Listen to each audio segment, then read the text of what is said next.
Sir DMR!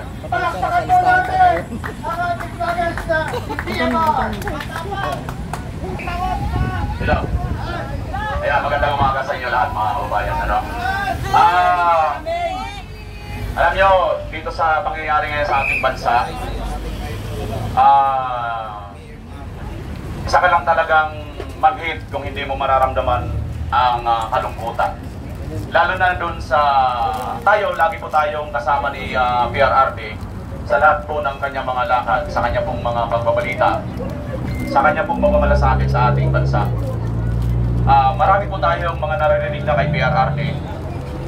Time to time po, hindi po tayo nagsasawa na ito pong si PRRD magsalita. Bakit?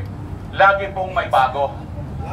Kagabi mga kababayan, ang kanya pong sinabi dito ay isa pong bago na luma na po itong pangyayari pero bago po ito sa ating pandinig. Sino sa inyo ang mga nakapanood kagabi kay PRRD sa Cebu? Ano ang inyong napansin na bago doon sa sinabi ni PRRD? Hindi naalis sa pwesto. Iyon. Isa pa. Meron pang isa. Ano pa? Binita na yung ginto. Iyon. Ito mga kababayan, dito tayo mag-usap ngayon. Kay mahirap ka, kay mayaman ka, kay nasa gobyerno ka, kay ordinaryo kang mamamayan. Lahat po tayo apektado dito sa dalawang pinakawalang pananalita kagabi ni PRRD. Una, noon mga kababayan, ako'y bata pa, no? Bata pa naman tayo. 19 pa lang po tayo sa kaalaman po ng lahat. Sa mga nanonood po ng live, 19 ang edad po ni PMR. Ano ho? 19. Naintindihan nyo na yan, mga kababayan. Huwag nyo na pong kulitin. Alright, hindi po yan ang pag-uusapan natin. Ito, nandito po tayo ngayon sa direksyon na yan. Yan. It's People Power, People Power Monument, kung tawagin. Ito po, anong pensya ngayon? 23? Okay. 25 po nangyari ang pagpapatalsik doon sa rehimeng diktador Marcos Sr. Noong araw, nung bata pa tayo, naririnig natin ang mga bintang dito kay Marcos Sr. na magnanakaw daw, diktador daw, kung ano-ano, mga kababayan. Ako bilang isang bata pa, naku-curious pa ako noon at wala po naman tayong kamalayan. Wala pa tayong kamalayan.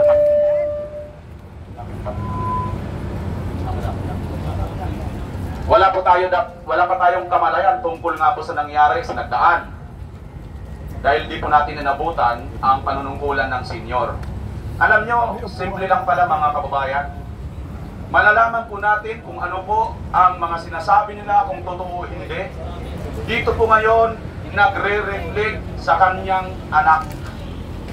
Dito masasabi po natin kung ano po talaga ang history ng Marcos Sr. Sinabi ni PRRD, bakit gustong-gusto nyo yan? Kung magkakahuli yan, bakit gustong-gusto nyo yung taong yan? Mayroon bang nagawa yan sa ating bansa? Mga kababayan, ito po ang nakakatakot.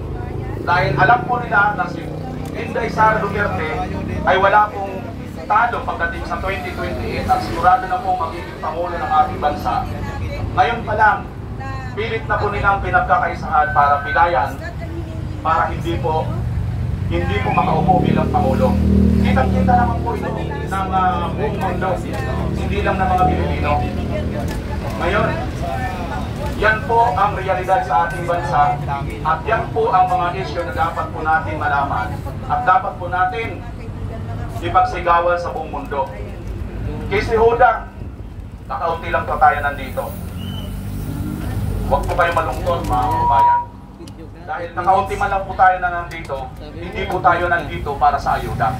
Dito tayo para ipaglaban ng ating bansang Pilipinas na kinagahasa ni Bobong Adik Drug Lord Marcos. Yan. Nandito po tayo para isigawan po ang ating mga karapatan. Ang ating pong karapatan sa pamamahayag ay garantiya po yan ng ating mahal na konstitusyon. Ito po ay nasa Article 3, Section 4, ang Bill of Rights. Malayang pagpapahayag, malayang pagtitipon-tipon ng mapayapang paraan. Tanong, magulo ba tayo dito? Tanong, nagpapahayag lang ba tayo rito ng ating saloobin? Yes! Tanong, nasa konstitusyon ba ang ating ginagawa? Ayong buntag. Oh, kayo na rin po ang sumagot. Wala po tayong nilalabag na batas, kundi sumusunod po tayo sa batas. Ngayon, ang pupuntra po sa atin, ibig sabihin, sila po ang lumalabag sa batas. Katulad po nitong mga TRICOM. Sila yung mga mambabatas, pero mukhang hindi yata nila nalalaman ang batas. Supposed to be tagapaglikha, tagagawa ng batas, pero mukhang hindi po yata naiintindihan nila na kung babasahin ang kabuuan nito pong Bill of Rights na Article 3, Section 4, ay mayroon po tayong malayang pagpapahayag at walang dapat batas na gawin. Bawal gumawa ng batas para sagkaan ang kalayaan sa pamamahayag. Bakit tayo napakakaunti? Marami po ang faktor. Bakit? Unang-una mga kababayan ay wala po kasing ayuda. Subukan mo po magtawag sa mga barangay. Oh, Brad, halika. Marites, sama ka sa amin. Sigurado dito, meron tayo rito makukuha ang ayuda pag uwi natin. Ay nako, hindi mo na kailangan pang magsabi pa sa lahat ng tao sa barangay. Pupunta at pupunta yan. Pupunta at pupunta sila dahil doon sa ayuda. Ngayon mga kababayan, hindi po yan ang dapat natin makita. Yan po kasi ang kanilang pantakip sa tunay na issue. Una, mga kababayan, yung GAA, yung BICAM report ng mga blanco, trilyon po. Trilyon po ang nawawaldas na nila. Hindi pa ba tayo nagtataka? Hindi pa ba tayo nag-iisip? Isang buwan pa lang, January pa lang, 65% na ng ating budget na lustay na, i-release na. Sa mga nakakaintindi mga kababayan, sa ating pong budget sa ating bansa, siguro, palagay ko lang kung hindi ka nakikinabang dito, talagang hindi mo ito kakayanin ng iyong konsensya, kundi lalabas at magsasalita ka talaga. Dahil 65%, ang pagkakalam po natin, 2020 lang yan eh. Isang quarter, 20%, isang quarter, 20%, isang quarter, 20%. Apat na quarter sa loob ng isang taon, di mayroong 80%. Kasi po, yung 20%, back up po yan. Para doon nga po sa mga unprogram. Speaking of unprogram mga kababayan, naku po, trilyon na ang nai-release para dito sa unprogram funds na ito. Ano ba ibig sabihin ng unprogram?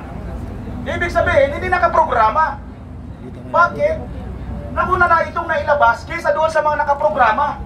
Ano ang nangyari?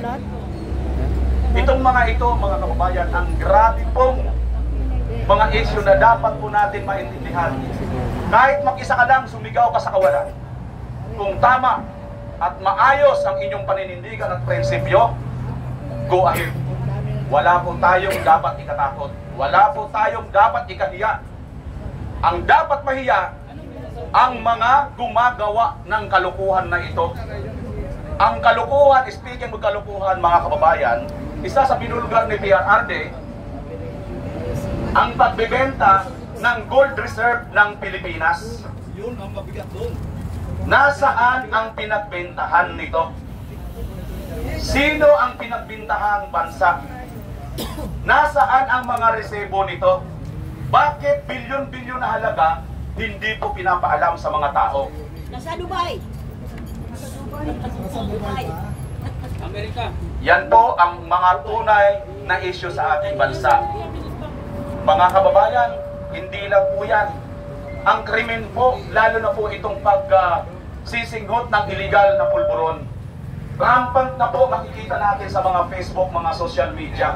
May bata, mag-asawa, matanda, may matandang lalaki. Hindi ba kayo natatakot dyan? Magpatanggal antok lang daw yan. Mga kababayan, kung hindi po tayo maglalakas ng loob at hindi po tayo magsasalita,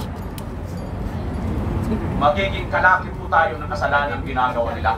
Yun lang po.